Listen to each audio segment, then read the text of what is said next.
Nityanandam, Nityananda Rudras en français. On est ensemble. Dans la vidéo aujourd'hui, une petite parenthèse sur la présence et l'existence du Seigneur dans une histoire de la vie d'un avatar de Paramashiva, Adi Shankaracharya, qui a marché sur la planète Terre il y a plusieurs centaines d'années. Et en contexte ou en comparaison avec l'expérience un peu plus scientifique moderne que nous avons. Donc aujourd'hui, nous validons beaucoup les choses par le biais de nos cinq sens. Si tu le vois, c'est réel. Si tu ne le vois pas, ce n'est pas réel. Donc, il y a un peu cette relation. C'est comme si notre capacité de voir, c'est littéralement la validation du Seigneur. Donc, on donne tellement d'importance à notre capacité de voir quelque chose qu'on considère que si on ne le voit pas, ce n'est pas réel. Et dans l'histoire de ce saint, de cet avatar de Paramashiva, Adi Shankaracharya, il y a une histoire qui est très frappante, très simple, mais très frappante, et qui démontre très bien la réalité de Paramashiva, la réalité du Seigneur. Il y a quelqu'un qui vient le voir en lui disant que le Seigneur n'est pas réel parce qu'il ne l'a jamais vu, et il n'y a aucune preuve qu'il existe. Et donc, Adi Shankaracharya, il y avait une flamme à côté de lui, une lampe, et il dit « Mets ta main au-dessus de la flamme ». Naturellement, la personne dit « Il ne le fait pas ».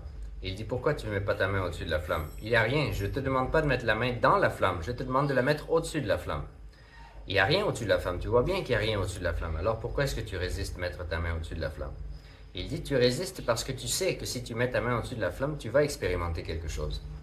La flamme, elle s'arrête en dessous de ta main, mais au-dessus de la flamme, il y a quelque chose qui se passe. Même si tu ne le vois pas, il y a quelque chose qui se passe. Tu vas te brûler. » Et donc, de la même manière, on ne voit pas la présence du Seigneur nécessairement, mais ça ne veut pas dire qu'il n'existe pas.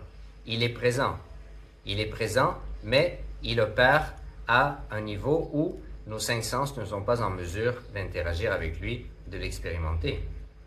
Et donc, il faut se rappeler de cette réalité oui, il y a des choses qui existent, mais qui ne sont pas facilement perçues. Ça dépend de la fréquence vibratoire à laquelle nous opérons.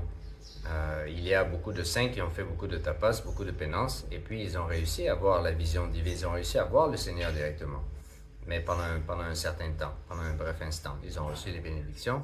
Donc ça dépend du niveau de fréquence à laquelle nous opérons, ça dépend du niveau de fréquence à laquelle nos cinq sens opèrent, et tout ça pour se rappeler que parce que tu ne le vois pas, ça ne veut pas dire que ça n'existe pas.